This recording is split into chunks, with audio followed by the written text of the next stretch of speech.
All right, it's time to start wrapping things up and tying the end of the course back to the beginning. So in the beginning of the course, we talked about what it means for a polynomial equation to be solvable by radicals. And the definition is right up here.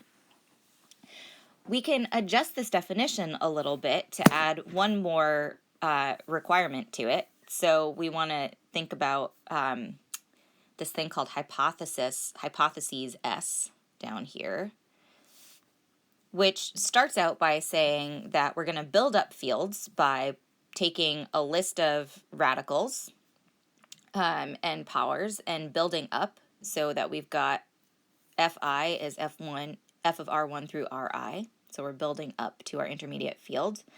Then we're making sure that we have part B from solvable by radicals. So we've got that ri to the ki is in the previous field.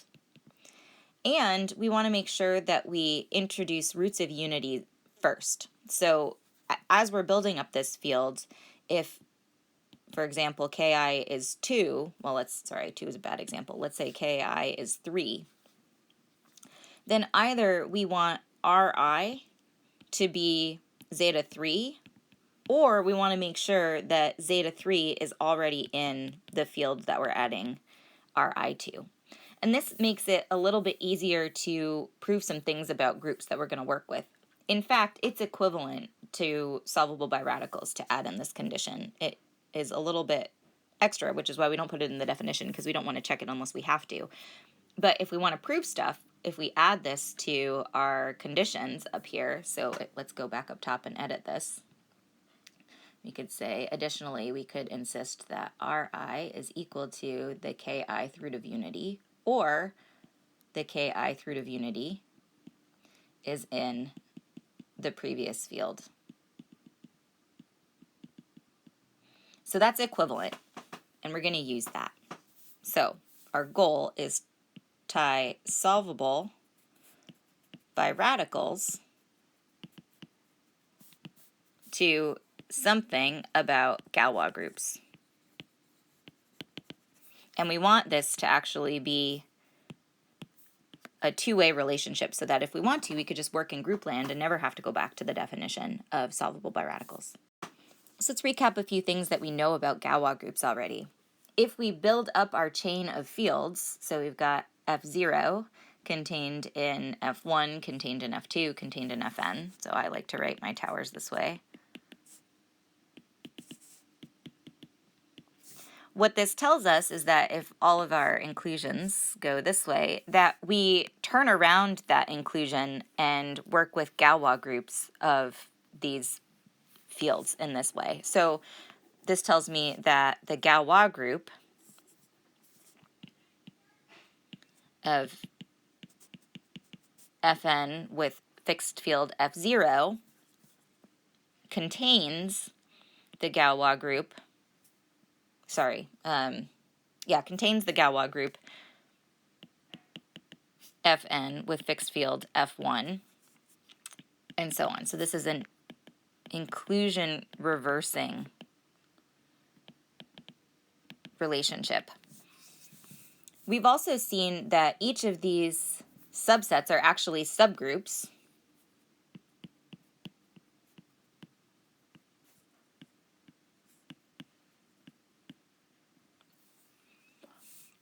And we want to now figure out what extra stuff do we get if we know that our extensions by radicals satisfy all of those conditions that we had on the previous slide, including that we're throwing in roots of unity first.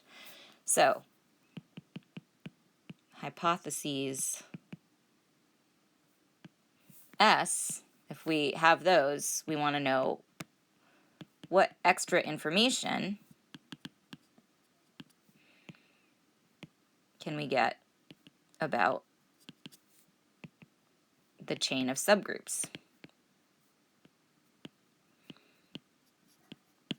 Galois group of Fn with fixed field F0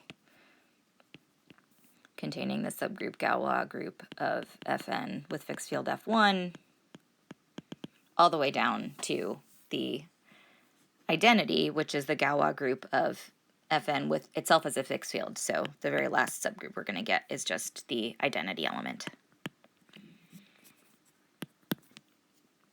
Now, the big proposition is that if we've got something that satisfies hypotheses F, then we know that our subgroups are actually all normal subgroups, and that the quotient groups that we're going to make out of these are abelian groups. So these propositions together are the big deal. It tells us how we relate solvable biradicals to Galois groups by saying, oh, we're going to get this chain of normal subgroups out of these Galois groups, and each of the quotients that we're going to make out of those will be abelian groups. And so let's think about how we're going to prove this. Well, we need to show that these subgroups are actually normal, and in order to do that, we're going to first start with a lemma saying that if we have F that's an automorphism of Fn that fixes Fi minus 1, then any element in Fi gets sent to another element of Fi, and that's what the proof of this first lemma does. So this shows us that for an automorphism in the Galois group of Fn with the fixed field Fi minus 1, the next field, Fi, gets sent to itself. Maybe the things move around a little bit within Fi, but we don't land outside of Fi. And we use the fact that we've added this extra condition to our definition of solvable biradicals in this proof. And you can see it right in the first line right here. That's where we use that extra piece. That's part 2 of hypotheses S. So that's important because we're going to need that to show that the Galois group of Fn with fixed field Fi is a normal subgroup of the Galois group of Fn with fixed field Fi minus 1. And so we see lemma 1 gets used in this line to show that our subgroup is normal. Remember, to show that n is normal in G, we want to show that G inverse is contained in n. And for us, that means that we're taking some automorphism. Let's see, our automorphisms are going to be, and that's for all G and G. So we're going to take the element F in the larger Galois group. That's Fn with fixed field Fi minus 1. And then we need to show that for any of those F's, if I take sigma in the subgroup that I want to be normal, which is the Galois group of Fn mod F, not mod, but with fixed field Fi, then I need to show that F sigma F inverse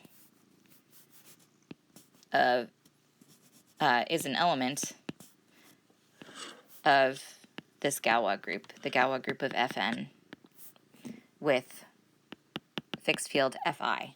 So we're trying to show that we can do these sorts of plugging in and make sure that we land back in the Galois group we started with. And you can follow this proof. We're doing a little diagram chase by figuring out which elements live where and plugging them in. Because sigma fixed Fi, we know that sigma of F inverse of W is just going to be F inverse of W, because we showed above that F inverse of W lands back in Fi. That's what lemma 1 did.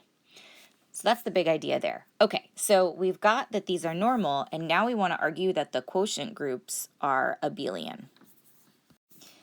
So what we're going to do is we're actually going to pass to an intermediate type of step here. Instead of looking at, remember, we're interested in the Galois group of Fn, Fi minus 1,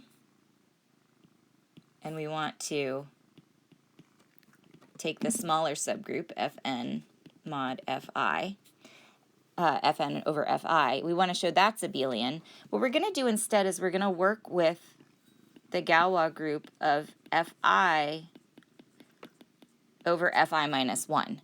And the reason that will be helpful is because we'll use the big homomorphism theorem about groups to say that these groups are actually isomorphic to one another. And that's kind of awesome. So that's what these next two lemmas do. The first one shows that this auxiliary little Galois group we're going to mess with is actually abelian, and that's not too bad. We, again, use our extra hypothesis that we throw roots of unity in first, so that's helpful. And then the next lemma shows how to use the big theorem for homomorphisms of groups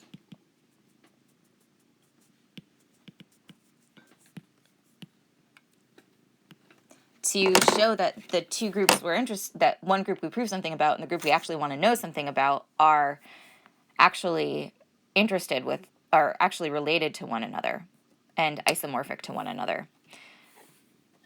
So one thing that you should probably do for practice is take a look at this proof and set up the diagram where we have something like G to H, we've got a homomorphism, we've got the kernel and the projection map onto the cosets by that kernel, and then we get this isomorphism over here, phi. So we want to use this diagram to say that our Galois group that we're interested in is, or the quotient of Galois groups that we're interested in, is isomorphic to this other intermediate Galois group. And then the last proposition on this page shows that we actually get that these are abelian, and that's where we finish up setting up this isomorphism. So we say, yes, they're actually the same groups up to the algebra, and we can use that to show that these quotients are abelian. So the question that's on your mind might be, well, so what? We now have this sort of complicated thing that we can say about Galois groups. In fact, the next thing that we're going to do in chapter 26 is generalize this idea. So if we have a group, say we have a group G, and a sequence of subgroups, let's call this G0, G1, up to Gn, which will be the identity, where each Gi is a normal subgroup of Gi minus 1, and Gi minus 1 mod Gi is abelian. We'll call this group a solvable group.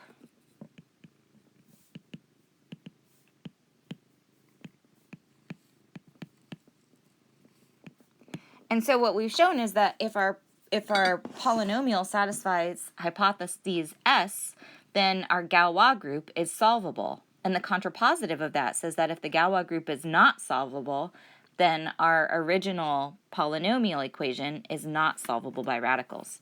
So what we need to do, our task, is to figure out how to show that a Galois group isn't a solvable group. And once we do that, if we find a polynomial with one of these Galois groups that's not solvable, we're going to be done with the goal we set out for ourselves on the first day of the course.